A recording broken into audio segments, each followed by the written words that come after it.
messieurs, bonsoir et bienvenue à votre rendez-vous hebdomadaire en toute franchise. Je vous présente mon éternel acolyte d'Annick Robitaille, pardon. Hey, j'oublie ton nom, ça m'arrive pas souvent. Aïe, aïe.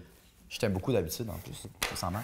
Écoutez tout le monde, cette semaine, on a une énorme émission, des sujets très variés et j'aime beaucoup la tenue de Danick cette semaine. Je pense qu'il s'est inspiré de quelqu'un qui l'aime beaucoup. Quelqu'un de très élégant, d'adorable, de formidable, Marc Bergevin. T'es-tu sérieux? Ouais, très sérieux.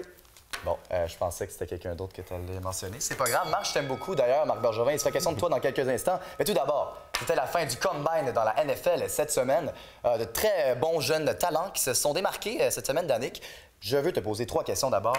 Est-ce que les Browns de Cleveland, qui auront le premier et le 4e choix lors de ce repêchage, d'abord repêcheront un corps arrière, selon toi, ou plutôt l'impressionnant Saquon Barkley, qui était très, très bon cette semaine, ou plutôt, ils pourront échanger peut-être leur premier choix. Des équipes ont d'ailleurs fait des appels là, du côté des Browns. Moi, j'ai aucun doute là-dessus. On va aller chercher un corps arrière parce que c'est le besoin urgent des Browns.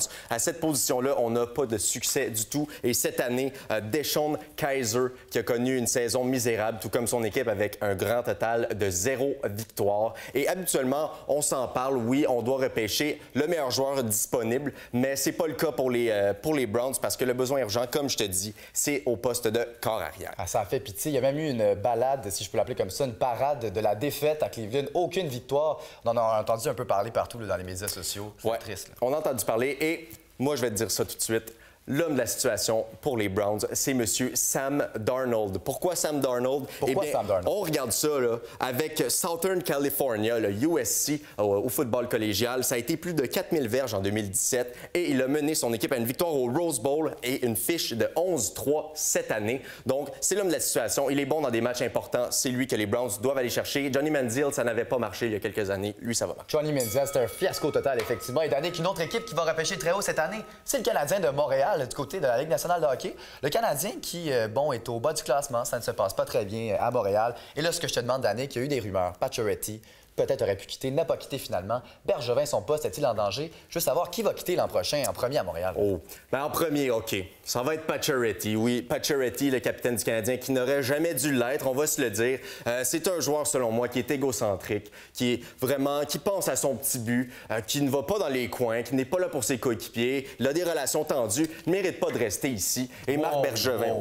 T'es très difficile en ce moment, Danick, quand on voit Max Pacioretty. Je suis très difficile. Et Marc Bergevin, t'as beau bien t'habiller, mais écoute, ça a été des décisions vraiment difficiles. T'as laissé partir Andrei Markov, t'as laissé partir Alexander Radulov pour amener Aleshensky et Mark Streit. Là, Marc, là, tu nous mens en pleine face. Tu nous dis que tu vas améliorer ta défensive, mais c'est pas vrai, ça. Donc, selon moi, les deux méritent de partir et vont partir. Écoute, Marc, je serai un peu plus clément à ton endroit. Je pense que tu as quand même pris de bonnes décisions cette année. Mon ami Danick ne t'aime pas beaucoup, je suis désolé. C'est comme ça. Par contre, ce que je me demande, Danick, c'est que si Bergevin quittait Montréal, qui pourrait prendre sa place? Il y a quand même des bons candidats disponibles. Des très bons candidats. Le bouillant Patrick Roy, lui qui, à une certaine époque, avait le CH tatoué sur le cœur. J'aimerais bien le voir revenir dans l'organisation. C'est un homme qui, au Colorado, on s'en souvient, voulait avoir davantage de pouvoir. Joe Sakic l'a laissé partir. Peut-être Vincent D'Anfous, peut-être Julien Brisebois, sait-on jamais. C'est un bouillant, le Bleuet. On ne sait pas si ça serait une bonne décision de le ramener à Montréal. Ce sera à voir. Mais d'ailleurs, Danick, un joueur qui ne sera certainement pas à Montréal cette saison, c'est le jeune Barré Boulet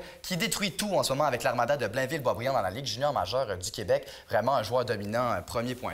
Et là, a signé un contrat avec le Lightning qui t'a donné envie de dire, Danick... J'en ai plein ma tasse. Oui, ça lui arrive souvent à Danick d'en avoir plein sa tasse. Et cette semaine, il a pété une petite coche parce que Barré Boulet, on aurait dû le signer à Montréal. On aurait dû. Écoute, le besoin chez le Canadien, c'est l'unité offensive. Regarde ça, 171 buts pour cette année, 29e dans la Ligue nationale. Là, on parle d'une attaque vraiment médiocre. On a de la difficulté à aller chercher des buts. Et en plus, Barré Boulet, c'est un petit gars de chez nous, un Québécois qui évolue dans la Ligue junior majeure du Québec. 109 points à 61 matchs.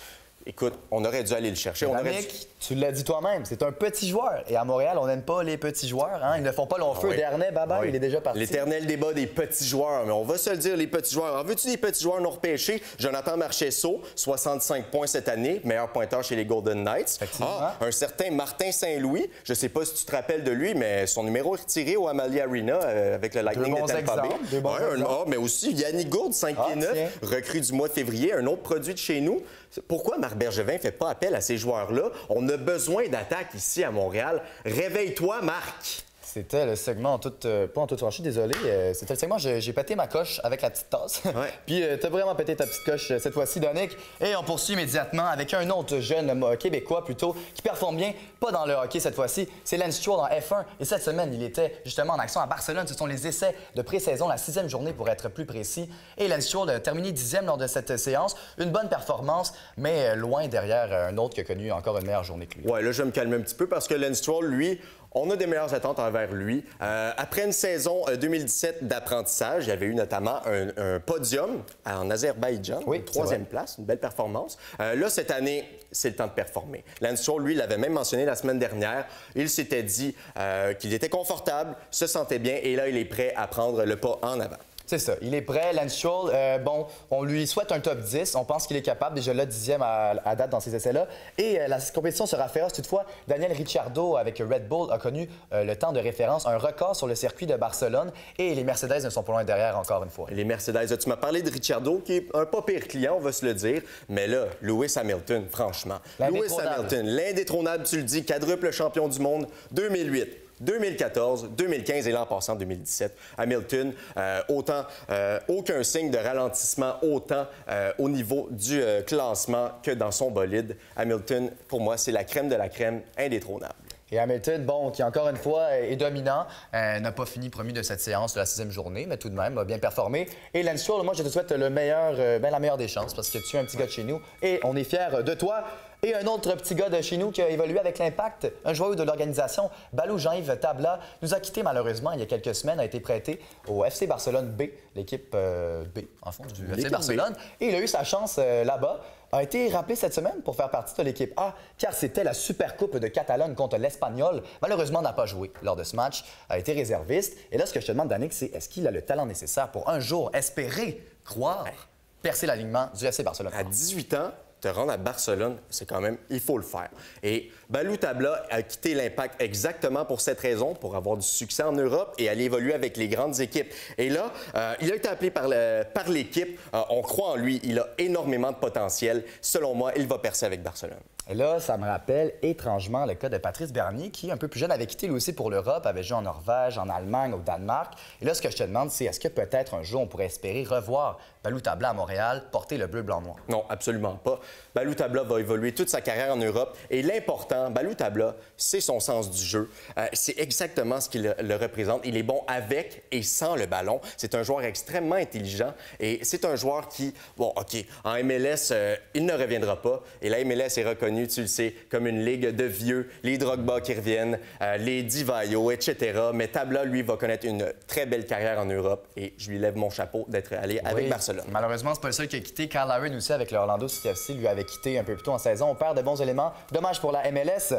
Maintenant, par exemple, il y a de bons jeunes éléments dans la NBA. Surtout à Philadelphie, les Sixers, The Process, ont de très bons jeunes joueurs. Et là, je vais te parler de Markelle Fultz, qui est blessé depuis le début de la saison. Blessure à l'épaule. On dit qu'il est de day-to-day, qui sera de retour d'un jour à l'autre, mais n'est toujours pas là. Il a joué seulement 4 matchs. Il en reste 19 à la saison. Est-ce qu'il va jouer cette année, Danick? Bien, pourquoi?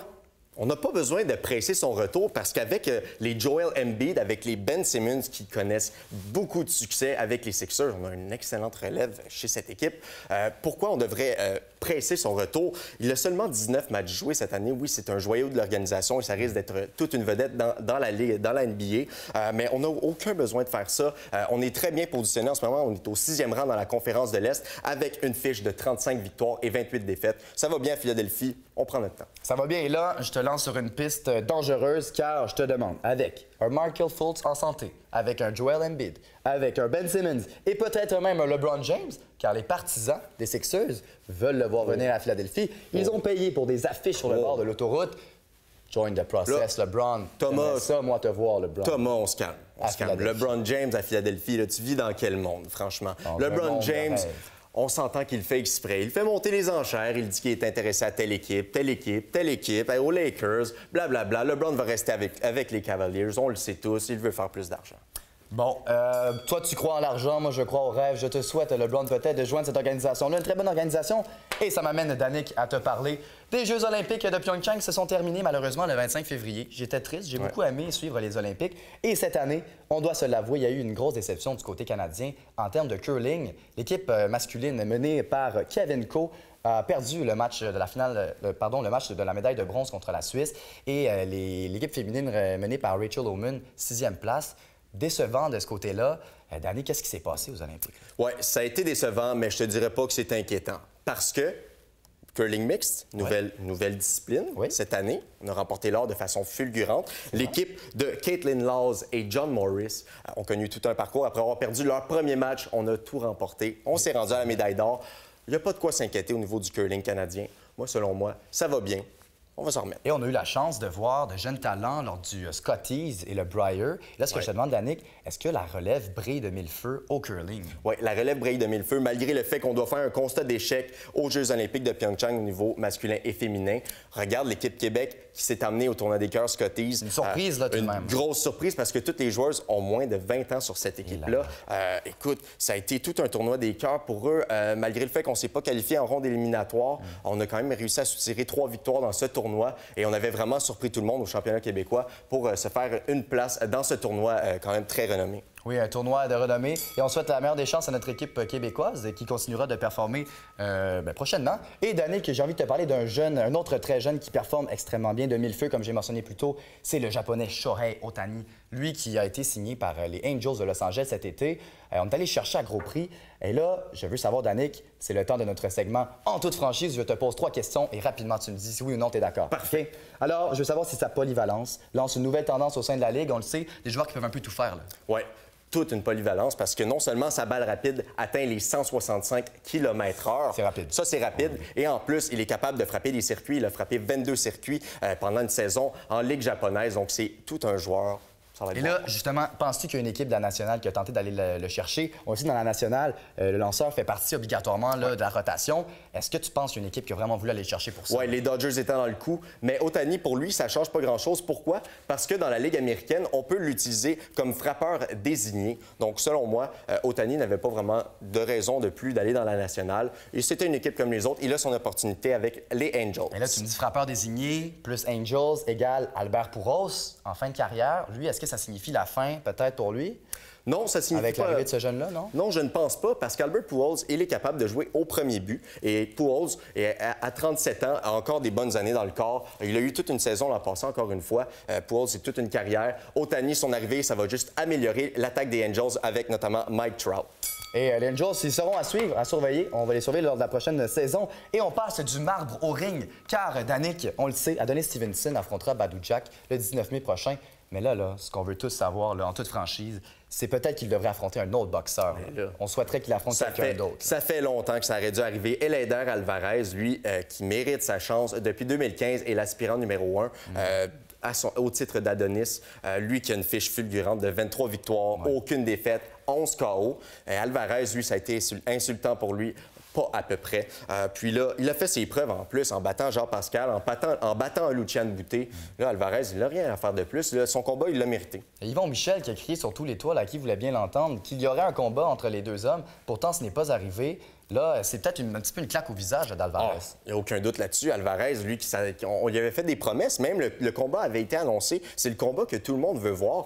Mais Alvarez, lui, ça a vraiment été insultant pour lui, comme j'ai mentionné. Puis regarde ça, il avait dit plus tôt cette année, l'organisation, le WBC, n'a pas ses intérêts à cœur. Ça, grosse déclaration. C'est des paroles qui pèsent très lourd dans la balance. Et Alvarez, je lui souhaite quand même un combat d'importance dans les prochains mois. Adonis, peut-être que ça n'arrivera plus, mais on souhaite voir ce combat-là. C'est ça qu'on veut voir au Québec. C'est l'aspirant obligatoire au titre des Milo de la WBC depuis 2015. Pourtant, aucun combat contre Stevenson. C'est un petit peu un manque de respect. On souhaite que ça se règle de ce côté-là. On te le souhaite, ton combat à Eleider. Tu le mérites totalement. Et d'ailleurs, on reste dans le ring, mais cette fois, un autre type de ring, l'octogone. Dans le UFC d'année, qui c'était le UFC 222 au T-Mobile Arena de Vegas, le domicile où les Golden Knights performent très bien d'ailleurs depuis le début de la saison. Et là-bas, 3 jeunes ont été brillants, de brillantes performances. Je te les nomme, Danick. Mackenzie Dern, 24 ans. Sean O'Malley, 23 ans. Et Brian Ortega, 27 ans. 3 excellentes performances. Mais où étaient les grands noms du UFC durant ce UFC 222? Ils étaient où? Cachés? Justement, on crée une relève. C'est pas obligé d'être toujours les mêmes grands noms, comme on dit. Là, tu viens de me dire 3 noms. C'est 3 nouveaux combattants et ça crée de la parité. Est-ce que ça vend moins de billets s'il n'y a pas justement un gros nom en tête d'affiche? C'est un avantage, un désavantage? Aux dernières nouvelles, les billets étaient tous vendus au T-Mobile Arena. Mais ce que je veux dire, c'est qu'on est moins certain des vainqueurs potentiels. Ça crée de l'engouement autour des combats. Ça va vendre encore plus de billets, je te le dis, Thomas. Bon, ben écoute, moi, je pourrais peut-être être un de ceux-là qui achètera des billets, Danick. Ah oui. Sauf que là, par exemple, il y a quelques grands noms qui ne sont plus là, on ne les voit plus vraiment. Et je me demande, est-ce la fin des GSP de ce monde? Les gens qui dominent et qui défendent leur titre, là, fois après fois, est-ce que c'est la fin de ces grands-là? Non, c'est pas la fin parce qu'il y en a un, justement, qui est encore en place. On parle ici de Demetrius Johnson, le champion des poids mouches. Et lui, c'est depuis 2012 qu'il tient son titre et il l'a défendu à 11 reprises depuis ce temps-là. J'étais en secondaire 5, Danick, c'est la ça. dernière fois Tu qu'il a vois, remporté. Printemps érable, c'était dans ce temps-là. Cette époque-là. Wow! Donc, et fait lui, longtemps. Johnson, lui, c'est même un record au niveau de la UFC. Donc, tu vois... Je te donne raison totalement, Danick, et c'est ce qui conclut l'émission de cette semaine. C'était une très belle émission, on a eu beaucoup de plaisir encore une fois, Ouais, Danick. toujours. Malgré le fait que, bon, je trouve que tu as du style, mais tu ne trouves pas que j'en ai, c'est un petit peu dommage. Je t'aime quand même, je t'aimerai toujours, Danick. Et on vous dit à la semaine prochaine, tout le monde. C'était un autre épisode dans toute franchise.